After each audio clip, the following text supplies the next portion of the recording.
Tere tulemast kuulama ja vaatama Tervise Tasku podcasti koos Kadri Kahega. Mina olen Kadri. Ja mina olen Kadri. Ning täna on meiega siin liitunud jätkuvalt. Me oleme Eesti HR Seltsi 2026. aasta summitil ja teeme siin live podcasti. Ja täna on meie järgmised külalised Liisa-Maria Lees, kes on Swedbanki personali- ja haldusdivisjoni juht. Tere tulemast. Ja siis ma juba enne Mihklile ütlesin, et ma pean igaks juhuks spikrit vaatama. Mihkel Luigas, Confido terviselahenduste ärikliendi üksuse juht. Tere tulemast. Tervist. Kuidas on tervisetöö tervishoiukontrolliga? Kui tihti peab käima? Kui tihti peab personalijuht saatma inimesi töö tervishoiukontrolli? Seaduste kohaselt siis 1 kord iga 3 aasta tagant peab käima. Kui ei ole töös mingeid muudatusi olnud, kus siis inimese ohutegurid, millega ta kokku puutub, on drastiliselt muutunud. Nii lihtne ongi. Ja nii on, ilmselt teie saadate, eks ju, sina personali inimesena, nii nad saadad? Ja muidugi me saadame ja peab ütlema, et on mingi osa inimesi, kes läheb sinna väga hea meelega, sest endal on ju ka huvitav enda terviseseisu teada saada.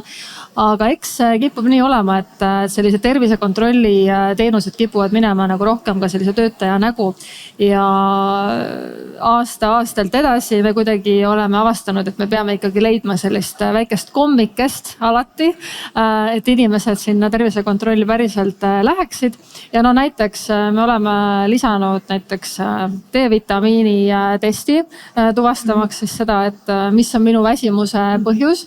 Ja see võeti väga-väga hästi vastu. Aga samamoodi näiteks ka füsiovisiit,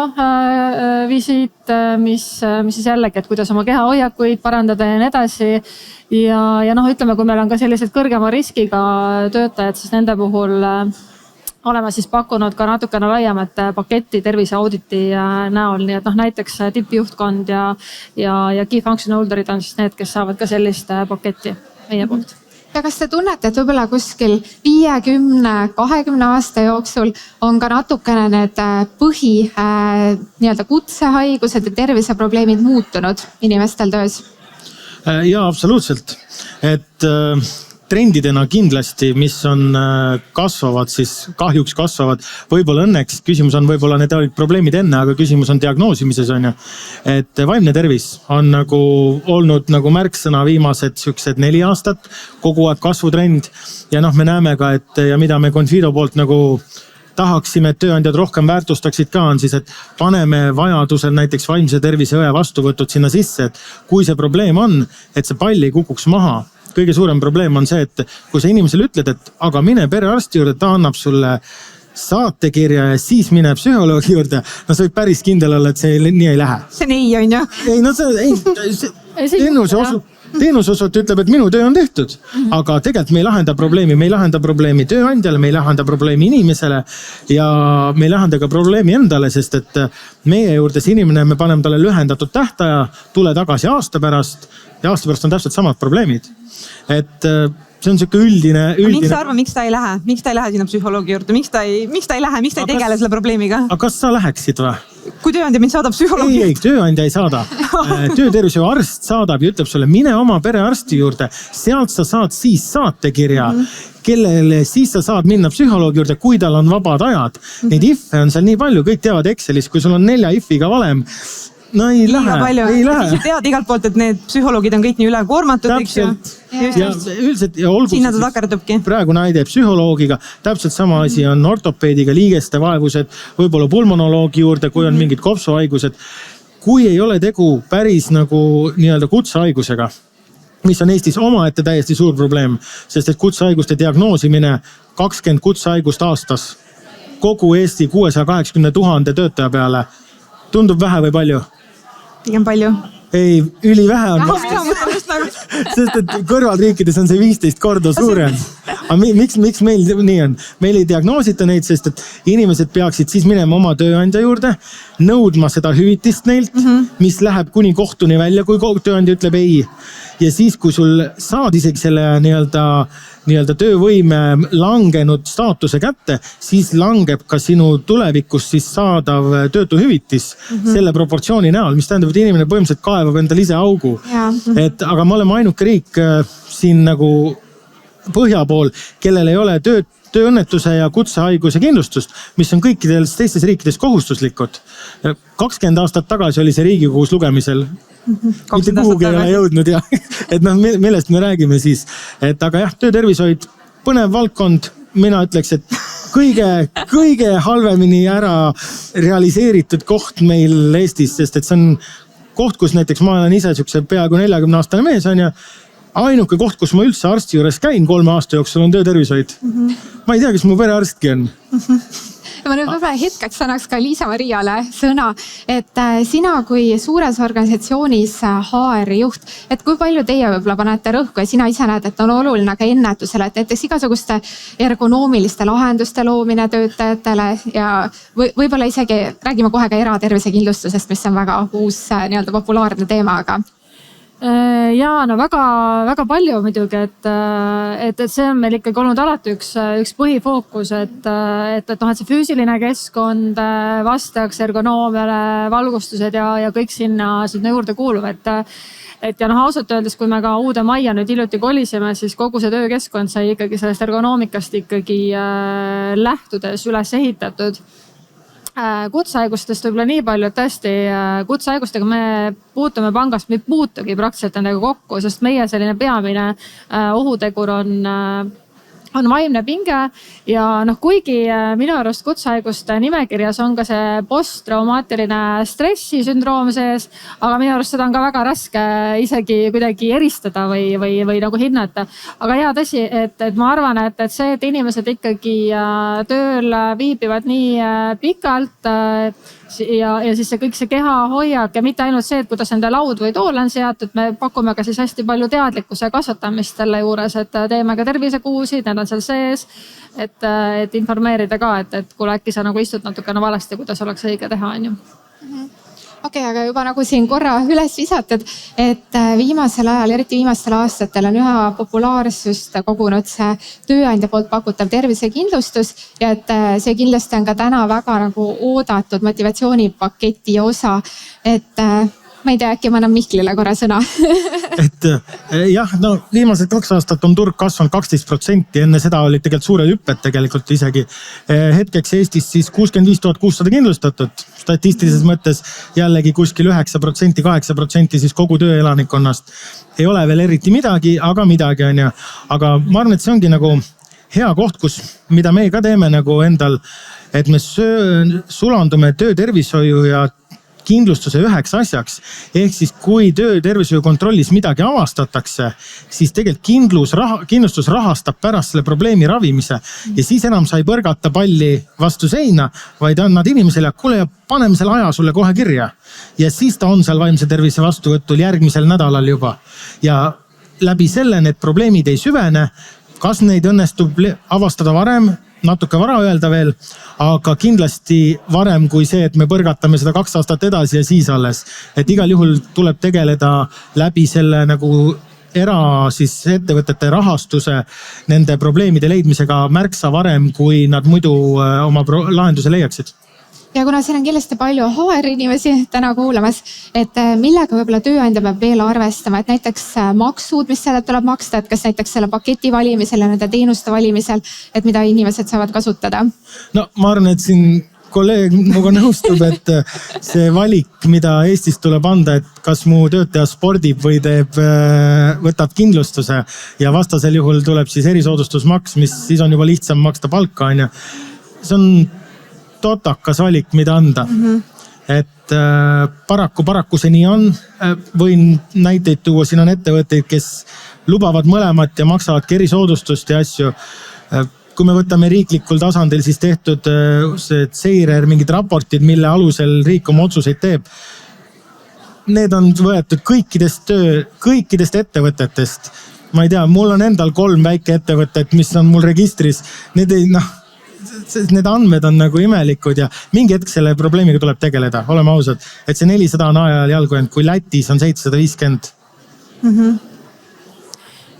Ja aga Lätis, kui ma vaatan neid tervisekindlustuse nagu hindasid ettevõttele, siis need on ka nagu kolossaalselt, vähemalt meie puhul, kui ma võrdlen, on need nagu kolossaalselt nagu teistsugused. Nii et siis tekib küsimus, et huvitav, miks see nii on, aga nõus, ma olen sinuga, Mihkel, selles mõttes nõus, et see on nagu totakas valik, mida töötajale anda, et kas sa siis nagu valid selle spordi või valid selle tervisekindlustuse ja ma ei mäleta nüüd täpselt mitu aastat meil tervisekindlustus vabatahtliku valikuna kasutusel on, aastaid igastahes.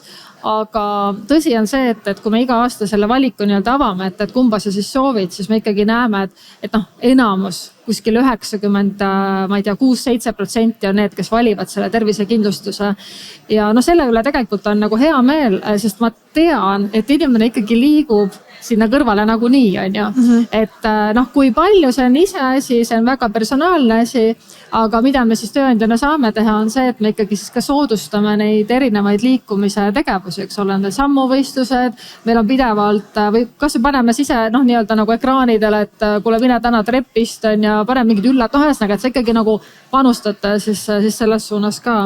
Aga nõus, ma jään sinuga samal arvamusel, et tegelikult mulle meeldiks ka, kui töötajatel oleks mõlemad valikud maksuvabalt käes.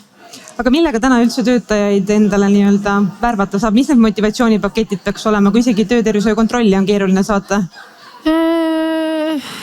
Kas viljakorv täna ja smuuti neljapäev meelitab tööle või mitte? Tead, ma arvan, et ka see tervisekindlustus, ta kindlasti ei ole ju nüüd nii levinud kõikide ettevõtete seas, et pigem on ta selline suurte ja keskmiste ettevõtete seas levinud, kuigi ma tahaks öelda, et ma hindaks, et ta ei ole enam nagu mingisugune luksusasi ka. Ei ole. Et pigem nagu võiks olla selline standard, eks ole, et me seda pakume või üldse ettevõtted seda pakuvad. Aga kui väärtuspakkumisest nagu laiemalt rääkida, siis mulle ikkagi alati meeldib öelda, et ärme mõtle väärtuspakkumisest kui mingisugustest tavalisest hüvede paketist, et mul on, ma ei tea, puuviljad, mul on mingid vabad puhkepäevad, on ju, et tegelikult me räägime sellest töötaja kogemusest kõigepealt, millist töötaja kogemust me pakume, kas me pakume arenguvõimalusi, kas me pakume paindlikku tööaega, kas me pakume, ma ei tea, tugevat juhtimiskultuuri ja siis sinna otsa tulevad need, et okei, kuna me pakume nagu siin lisapuhkust, puuvilju ja nii edasi.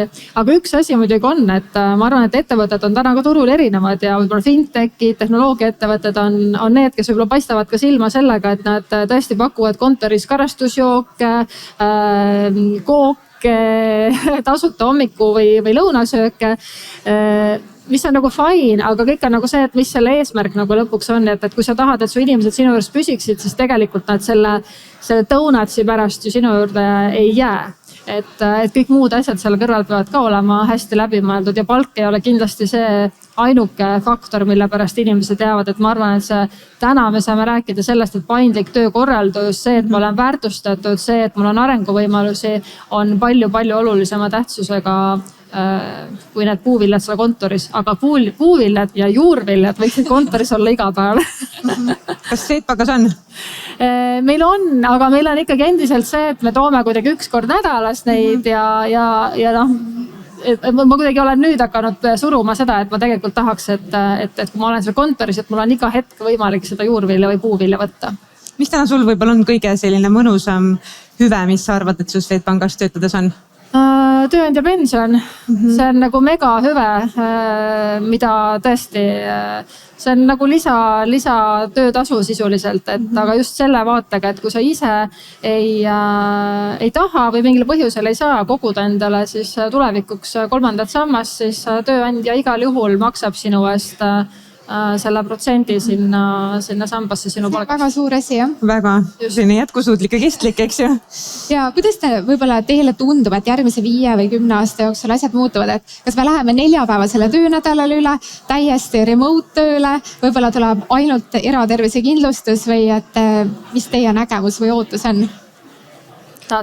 Ma ei usu, et me 4-päevasele töönädal läheme. 3-le. Küll aga ma usun seda, et see nagu tööaeg, kui selline üldse ähmastub ära. Et mul on oma tiim, kui ma lähen 9 kontorisse, ma olen ikka pigem üksi seal. Et küll aga kui ma õhtul lähen koju siis kella 7 ajal mulle vastatakse meilidele asjadele. Ma vaatan laupäeviti, keegi sõlmib lepinguid ja asju, et see ei ole enam nagu niimoodi 8-5, et sa annad selle vabaduse inimestele teha võib-olla päeval, kui on ilus päiksepaisteline päev ja su tööülesanded ei ole siuksed, et see kell peab olema nii tehtud, sest et sellest sõltuvad nii. Et see ei ole nagu konveier, mille Henry Ford kunagi mõtles, on ju. Et siis see asi võibki olla lõdvem, tähtis on, et su asjad on tehtud. Ja mulle väga meeldis, mis sa ütlesid, et see, et inimestel oleks eneseteostusvõimalus seal, see on see tegelikult, mida otsitakse, sest kõik tahavad oma elule ju mingi väärtuse leida. Aga kas sulle ei tundu, et see on ka omamoodi oht, et see töö ja eraelu piir hägustub ja et sa kogu aeg oled nagu natuke nagu tööl, et kell 7 sõlmitakse lepinguid ja et ei teki nagu seda puhkeaega, kus ennast täiesti välja lülitaksid. Ja see moodne sõna läbipõlemine, et seal tundub, et see on lihtne tulema. Muidugi see on probleem, aga kõik töökohad seokseks ei muutu. Selleks muutuvad töökohad, mis on paindlikumad ja kus inimesed võib-olla suudavad ka tajuda oma seda läbipõlemispiiri paremini. Ja inimesed, kes seda nagu ei taju nii hästi, 8-5 tööd jäävad iga aeg. Sa ei eelda, et poemüüjad on halb näide, juba on iseteeninduskassad, on ju. Aga on ametid, mis jäävad nii, et mis peab olema nii, et selles suhtes igalühel on ju oma valik. Ma arvan, et hästi tugevalt on siin seotud see enesejuhtimine, et loomulikult see tööaeg on hästi hägustunud ja mina ütlen samamoodi, et me vahest alustame tööd kell 10, vahest lõpetame, ma ei tea, kell 6 teeme selle söögi valmis ja pärast kell 9 istub veel arvuti taha ja teed veel midagi. See on see paindlik tööaja korraldus, aga ma pean ikkagi ise olema see inimene, kes seab endale need piirid ja aru saama, et kus on see, mis on need märgid, mis hakkavad näitama, et ma töötan üle ja mis on ikkagi see tööaja piir, eks ole. Kui 4-päevasest töönädalast rääkida, siis ma ei ole kunagi olnud mingisugune fänn sellele. Ja meil on Eestis ka ettevõtteid, kes on seda katsetanud. Üks ettevõte läks hiljuti ka tagasi siis 5 tööpäevasele ja ausalt öeldes, kui te olete vaadanud, siis Eesti, Euroopa ja OECD riikide hulgas on nii-öelda oma efektiivsuselt, produktiivsuselt ülimadalal kohal, et kui me võtame sellise nagu tööjõu ressursi kasutuse, siis meie produktiivsus, ma ei tea miks, on väga madal. Nii et kui ma selle võtan aluseks, siis ma võin julgen öelda, et me ei näe seda 4-päevast töönädalat mitte kuskilt tulemas. Ja sellel on oma tegelikult nüanss ka, sellepärast, et kui ütleme tavaline kontoritöötaja, kui ta täna töötab, meil näiteks Swedbankis on reedeti nii-öelda õpireeded. See ei tähenda seda, et sa terve reede võtad õppimiseks, aga juba reedest mingi aja siis kasutad õppimiseks ja on ka selline, et hoiame reedet koosolekute vabad. Mis tegelikult ju tähendab seda, et paindliku töökorralduse juures ma võib-olla reedel lõpetan töö kell 3, eks ole, et kui paljud on siis need, kes ikkagi päris kella 5 reedel seda tööd teevad. Kui me nüüd järsku ütleksime, et meil on nagu 4-nädalane töönädal, siis tegelikult kogu see töö sa pead lihtsalt nagu skviisima kokku 4 päevale, aga tegelikult see on ju 3 päeva, sellepärast et siis saab 4 päevast see päev, kus me nagu õpime ja ei tee koosolekuid ja nagu muid asju. Et ma arvan, see ei tööta. Ma arvan, see ei tööta ja ma arvan, see ei ole inimese nagu vaimsele tervisele kuidagi hea. Kuna teil on nii suur ettevõte ja rahvusvaheline ettevõte, et kas te ei ole kuidagi väliskolleegidega brainstorminud, et mis see põhjus siis on, et me nii vähe produktiivsed oleme, et mida teevad siis teised? Ma arvan, see madal D-vitamiin, millest me rääkisime, juba esimene asi, mis tegelikult on seal. Ja ikkagi mulle tundub, et meil on kogu aeg hästi kiire ja pangas on alati hästi kiire, aga ma ei tea, miks see kokku Eesti on produktiivselt hästi madal. Ma mõtlesin, et mõtle, kui huvitav eksperiment, kui te teete 4 päeva ja kõik see töö saab sama hästi tehtud, siis saaks ka palka langetada nagu 1/5 võrra ja nii edasi, on ju. See tõenäoliselt toob mulle ka... Uus eelarve loodi praegu. Kuigi mina ise olen tugevalt seda usku, et me suudaks kärpida nagu väga palju inimesi ja kõik töö oleks ikka tehtud. Et seda ebaefektiivsust on meile sisse ehitatud hästi palju. Meil on Eestis kasvavad ettevõtted, me oleme ju riigina ei ole pikalt tegelikult tegutsenud ja kasvufaasis ettevõtted lihtsalt ebaefektiivsus tekib sinna sisse ja siis, kui me nagu nii-öelda struktureerime ebaefektiivsuse, siis me ütleme, et see on osa meie ärimudelist juba ja keegi lõpuks ei vaata sellele niimoodi sisse, et kuulge, mida te siin teete, vaid me oleme kogu aeg nii teinud ja siis niimoodi see kipub minema ja sellest ma usun, et see nii ongi sellepärast. Aga siia lõpetuseks, mis võiks olla üks asi, mille iga tööandja peaks võtma nüüd oma sellesse paketti? Mis oleks soovitus? Mis võiks olla kõigil töötajatel olemas, kui nad töötavad? Standardselt. igas pakett, ma arvan, et ühte asja ei ole, vaid pakett peab olema täis nagu väärtuslik lihtsalt, et ärge jätke mingit väikest asja välja, vaid võtke kogu komplekt. Ma arvan ka, et ühte ainukest asja olemas peaks olema tervikpakett ja hästi läbi ja mitte selline, mis on mingil teisel ettevõttel, vaid see, mis ikkagi sinu inimeste jaoks nagu sobib ja mida nad tahavad saada, et see on ka hästi oluline, et ärme kopeeri teisi, vaid mõtleme, mis meile endale nagu sobib. Aga võib-olla nagu tuleviku vaates ja vaimse tervise vaates, siis ma ütleks, et Sabbatikal on midagi, mida võiks ikkagi kaaluda, et inimesed saaksid pikemaks ajaks endal juhtme seinast välja tõmmata. Väga head mõtted siia lõppu. Ja juhe seinast välja, aga suured tänud teile ja toredate mõtete ja vestluse eest. Aitüma teile. Aitäh. Aitäh.